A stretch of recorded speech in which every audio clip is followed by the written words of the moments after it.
During my childhood, my family was like a drop of water in a vast river, never remaining in one location for long.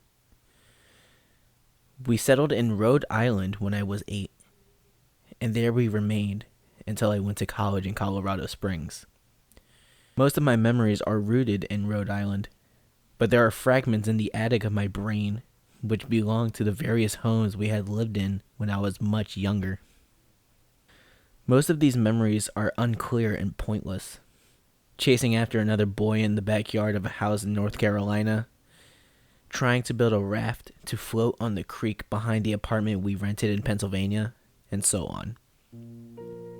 But there is one set of memories which remains as clear as glass, as though they were just made yesterday. I often wonder whether these memories are simply lucid dreams produced by the long sickness I experienced that spring. But in my heart, I know they're real.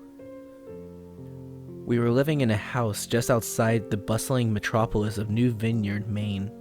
Population 643. It was a large structure, especially for a family of 3. There were a number of rooms that I didn't see in the 5 months we resided there. In some ways, it was a waste of space, but it was the only house on the market at the time. At least within an hour's commute to my father's place of work.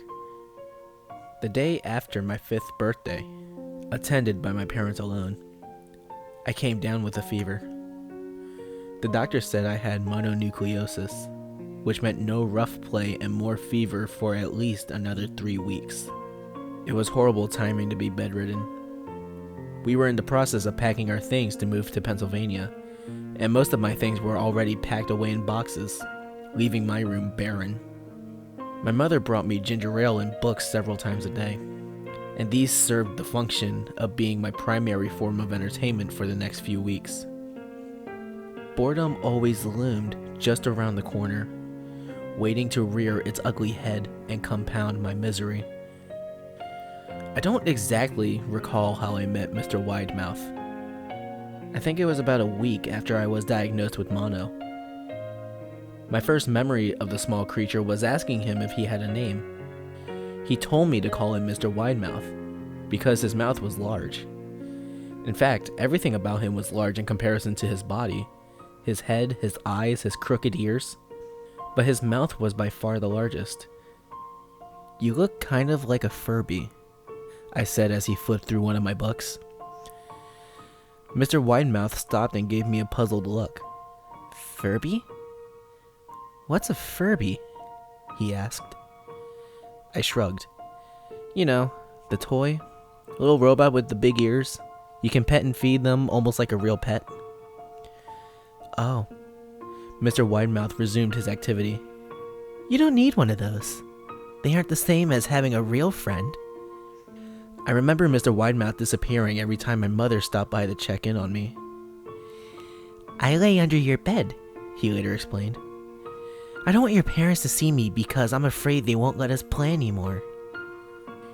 We didn't do much during those first few days. Mr. Widemouth just looked at my books, fascinated by the stories and pictures they contained. The 3rd or 4th morning after I'd met him, he greeted me with a large smile on his face. "I have a new game we can play," he said. "We have to wait until after your mother comes to check on you, because she can't let us play it. It's a secret game." After my mom delivered more books and soda at the usual time, Mr. Widemouth slipped out from under my bed and tugged my hand. "We had to go to the room at the end of this hallway," he said. I objected at first, as my parents had forbidden me to leave my bed without their permission, but Mr. Widemouth persisted until I gave in. The room in question had no furniture or wallpaper. Its only distinguishing feature was a window opposite the doorway. Mr. Widemouth darted across the room and gave the window a firm push, flinging it open. He then beckoned me to look out at the ground below. We were on the 2nd story of the house, but it was on a hill, and from this angle, the drop was farther than 2 stories due to the incline. "I like to play pretend up here," Mr. Widemouth explained. "I pretend that there is a big, soft trampoline below this window, and I jump. If you pretend hard enough, you bounce back up like a feather. I want you to try."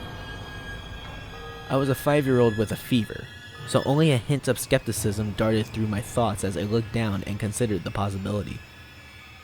"It's a long drop," I said. "But that's all a part of the fun. It wouldn't be fun if it was only a short drop. If it were that way, you may as well just bounce on a real trampoline." I toyed with the idea, picturing myself falling through thin air only to bounce back to the window on something unseen by human eyes. But the realist in me prevailed. Maybe some other time," I said. "I don't know if I have enough imagination. I could get hurt." Mr. Widemouth's face contorted into a snarl, but only for a moment. Anger gave way to disappointment. "If you say so," he said. He spent the rest of the day under my bed, quiet as a mouse. The following morning, Mr. Widemouth arrived holding a small box. "I want to teach you how to juggle," he said. "Here are some things you can use to practice before I start giving you lessons." I looked in the box. It was full of knives. "My parents will kill me," I shouted, horrified that Mr. Widemouth had brought knives into my room, objects that my parents would never allow me to touch. "I'll be spanked and grounded for a year." Mr. Widemouth frowned. "It's fun to juggle with these. I want you to try it." I pushed the box away. "I can't. I'll get in trouble. Knives aren't safe to just throw in the air." Mr. Widemouth's frown deepened into a scowl. He took the box of knives and slid under my bed, remaining there the rest of the day. I began to wonder how often he was under me.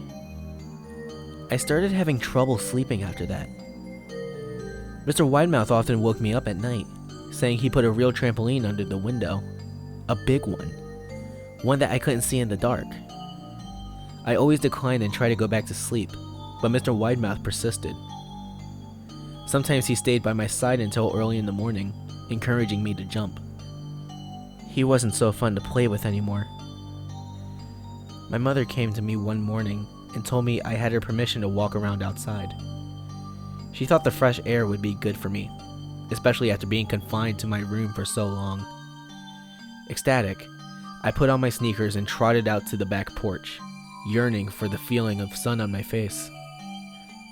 Mr. Widemouth was waiting for me.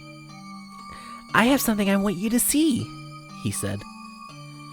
I must have given him a weird look, because he then said, "It's safe. I promise." I followed him to the beginning of a deer trail, which ran through the woods behind the house. "This is an important path," he explained. "I've had a lot of friends about your age.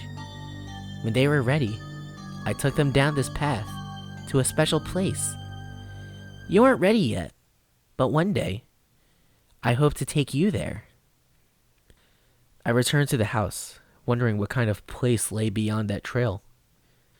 2 weeks after I met Mr. Widemouth, the last load of our things had been packed into a moving truck. I would be in the cab of that truck, sitting next to my father for the long drive to Pennsylvania. I considered telling Mr. Widemouth I would be leaving. But even at 5 years old, I was beginning to suspect that perhaps the creature's intentions were not to my benefit, despite what he said otherwise. For this reason, I decided to keep my departure a secret. My father and I were in the truck at 4 a.m. He was hoping to make it to Pennsylvania by lunchtime tomorrow with the help of an endless supply of coffee and a 6-pack of energy drinks. He seemed more like a man who was about to run a marathon rather than one who was about to spend 2 days sitting still. "Early enough for you?" he asked. I nodded and placed my head against the window, hoping for some sleep before the sun came up. I felt my father's hand on my shoulder. "This is the last move, son. I promise. I know it's hard for you, as sick as you've been, Once Daddy gets promoted, we can settle down and you can make friends. I opened my eyes as we backed out the driveway. I saw Mr. Widemouth's silhouette in my bedroom window. He stood motionless until the truck was about to turn onto the main road. He gave a pitiful little wave goodbye, steak knife in hand. I didn't wave back. Years later, I returned to New Vineyard. The piece of land our house stood upon was empty except for the foundation, as the house burned down a few years after my family left. Out of curiosity, I followed the deer trail that Mr. Widemouth had shown me. Part of me expected him to jump out from behind a tree and scare the living bejesus out of me.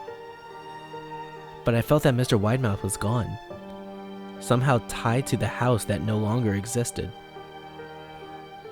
The trail ended at the New Vineyard Memorial Cemetery. I noticed that many of the tombstones belonged to children.